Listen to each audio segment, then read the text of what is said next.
Yun nga pala guys, dito nga pala kami ngayon sa Ticob Lake, dito sa Chaong, Quezon yan.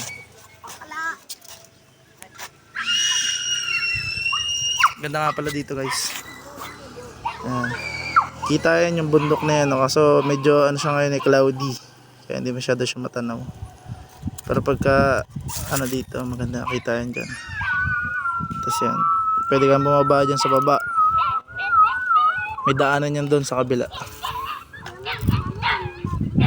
para makababa dyan. Alam ko nakakabili din dyan ng mga tilapia eh. Baka yun? Hindi, ano yan? Isdaan. May mga bubong.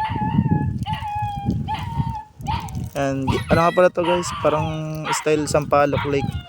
Dinedevelop pa yung kabilang kalsada. Pero dito sa kabila meron na rin yung kalsada. Tapos may view deck dito, meron din view deck doon. Ayun oh. Yung view deck. Kitang-kita yan dito. Ganda dito. Daming natambayan dito kada hapon.